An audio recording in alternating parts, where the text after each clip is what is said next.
When will musical instruments die?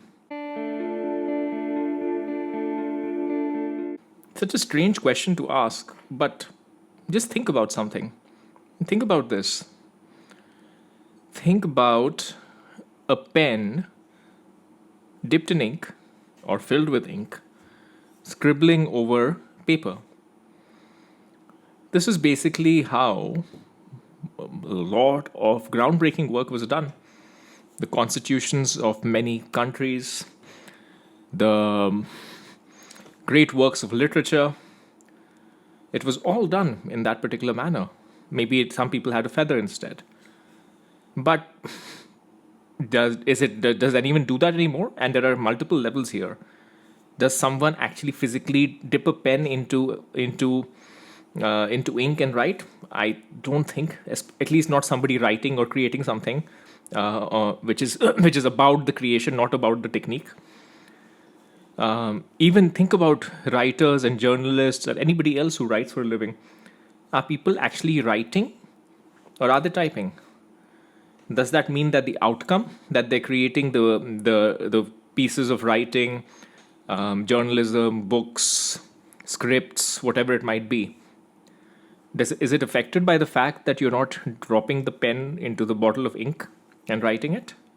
I don't think it does. It's about the outcome at the end of the day, right?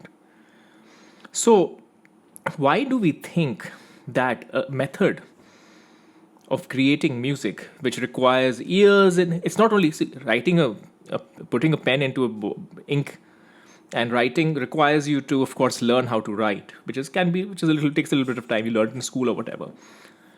Learning an instrument is much more complicated, and some of them have a high failure rate. Guitars have a 90% failure rate.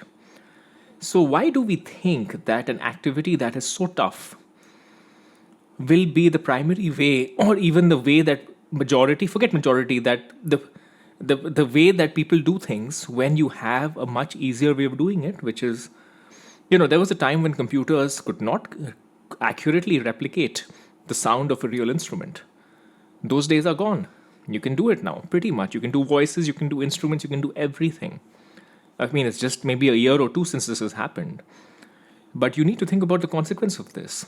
Of course, you and me, I spent years learning guitar. You may have learned years learning piano, classical piano, level 7, or whatever it might be. But reality is that gradually you'll have less and less people who will need to. You'll have musicians who don't even know how to play music, an instrument. And you already see this with some DJs who are already creating music. And soon you'll get to people who cannot, who don't know anything about an instrument, but who may be creating beautiful piano pieces, guitar pieces, whatever it might be, or whatever other the instruments, whatever synth you can think of. One way of looking at it is, no, real musicians who can play an instrument can really appreciate, they understand things. But to separate music theory and musical ear from the physicality of playing an instrument, these are not the same thing. They're very interlinked today, because typically the way you created music was by playing playing an instrument. But that's necessarily not going to be the case. So once generations that have played a lot of guitar or learned instruments using all these tools, these generations start reducing. Once for future generations, people have other things that they want to do. Once things become a lot less physical, think about other things that people are thinking about, right? That you won't need a phone anymore where you're typing. They're going to implant to your brain, but forget the Neuralink and stuff like that. In general, if you can get a beautiful chord strumming through just some computers, why would you use an instrument? So think about it and tell me when you think instruments will get extinct.